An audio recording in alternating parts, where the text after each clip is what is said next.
I loved that you titled the song called Goat, because, you know, that's just the phrases that we're hearing in our culture these days, the pop culture, the greatest of all time. Well, it was that's what kind of brought it up to me. Like, do you know where this one, the origin of this one, where it first, please. Okay. Tell me, please. So I'm watching YouTube, watching disc golf, as people will do from time to time. And the video came up, you know, the next thing in the stream came up, and it just said GOAT. And it was the acronym.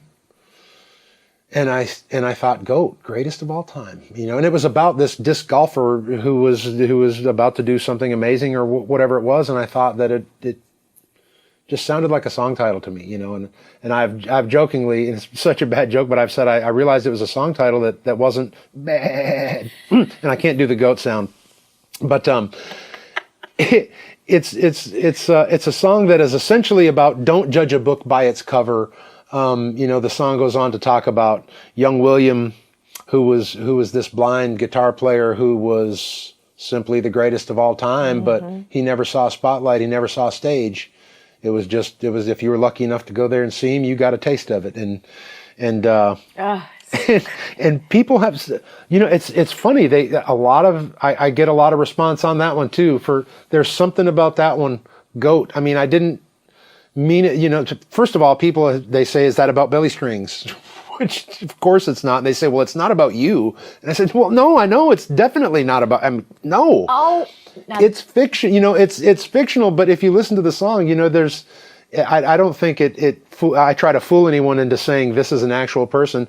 This is a situation. Don't judge a book by its cover. No, indeed. Wrapped up in a song written about disc golf.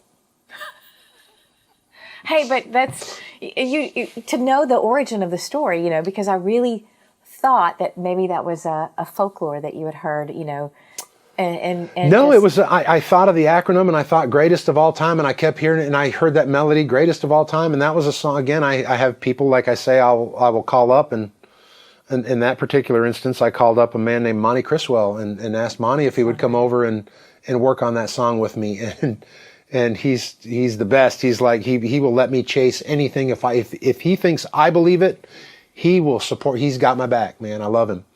And he said, sure, let's go. And I remember it was Monty's idea when he said, well, shouldn't his name be William? You know, if he's a goat, a Billy Goat. And I was like, Billy Goat, Billy, William. Oh, you're a genius. So I hadn't thought of that. No, most people, that slips by, because the song starts, young William lived his life inside a world nobody knew, and it goes on to talk about how he can't see, and he was made fun of, and he was picked on, but he could pick. But he could pick. If all the kids, I mean, I was literally driving. I always listened again to the record. I was driving, coming over here, just listening to it again, you know, just to really sink it in, and I didn't get that turn. But what I did notice was the rhyme. It's smoke, right? It is the smoke and then the goat. I just thought, I don't know, that's just geeky me, because I like to tear those things apart. And we were trying to come up with a visual, and we were writing the song, and he says, and I can see him, he's just playing, fingers are flying, there's just smoke coming off his fingers, right? He said, yeah, you know, you could almost smell the smoke. Almost smell the smoke, and then it ends. They called him GOAT.